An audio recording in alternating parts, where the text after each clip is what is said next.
The disappearance of Nancy Guthrie has gripped public attention, evolving from a family tragedy into a complex web of speculation, online trends, law enforcement activity, and heated debates that touch on everything from personal safety to broader political divides.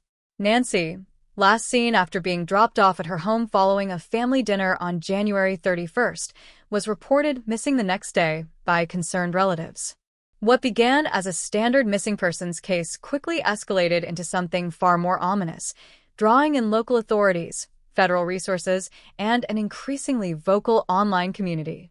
In the days following her vanishing, her children, including Savannah Guthrie, the well-known co-anchor of a major morning news program, took the extraordinary step of sharing video messages.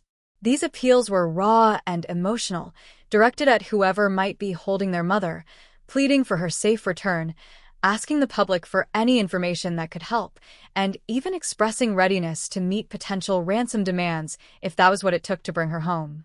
The videos humanized the crisis, showing a family's desperation amid uncertainty and turning the case into one that resonated far beyond the local community in Tucson. Law enforcement's response has been intensive. Sheriff's deputies, often clad in tactical gear, conducted a significant operation at a residence in an affluent neighborhood, located less than 2 miles from Nancy's home. The activity appeared to be a thorough search of the property, with officers swarming the area in what looked like a coordinated effort tied directly to the Guthrie investigation. Despite the scale and visibility of the raid, no arrests were made. A spokesperson for the department confirmed the connection to the case, but offered little else, leaving observers to wonder what evidence, if any, had been uncovered or what led authorities to target that specific location. Almost immediately after news of the operation broke, the name Baird Greene began trending across social media platforms. The reason stemmed from reports that the house raided by authorities was owned by Greene. Speculation exploded. Was he involved? Were individuals renting the property from him? Unconfirmed accounts suggested that a man and a woman had been asked to exit the home during the operation.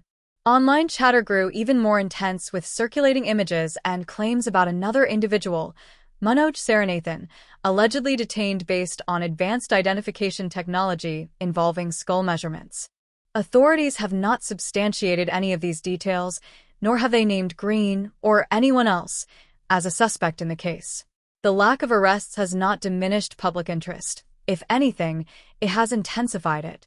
The FBI has stepped up involvement by doubling the reward for credible information leading to Nancy's whereabouts to $100,000, signaling the seriousness with which federal agencies view the matter.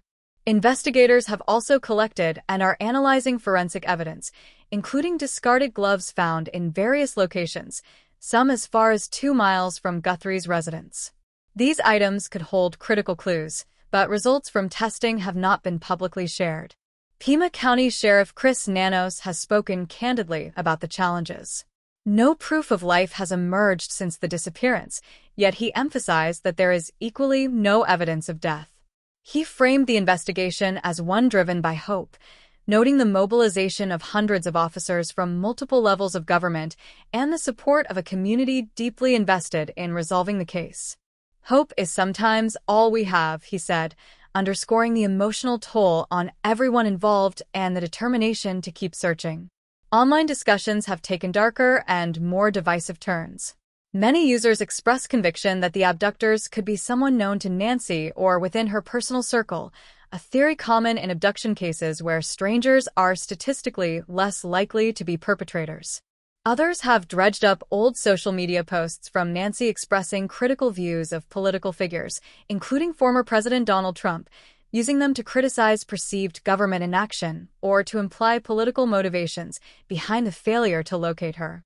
These threads blend genuine concern with partisan rhetoric, turning a personal crisis into a proxy for larger societal debates about trust in institutions, media bias, and the role of politics in everyday life. The dominance of names like Baird Greene in these conversations highlights how quickly digital spaces can amplify unverified information. A single report linking a property owner to a police raid can spark viral trends, regardless of whether that person has any actual involvement. This phenomenon raises questions about the ethics of online speculation, the speed of misinformation, and its potential impact on an active investigation. Families in crisis often plead for privacy and caution, yet the vacuum of official updates invites filling with theories, some helpful and others harmful. As the case continues without resolution, it serves as a stark reminder of the fragility of safety, the power of community solidarity, and the double-edged sword of public attention in the age of social media. Nancy Guthrie's story remains unresolved, but the collective hope expressed by authorities and loved ones endures, even as discussions veer into politically charged territory.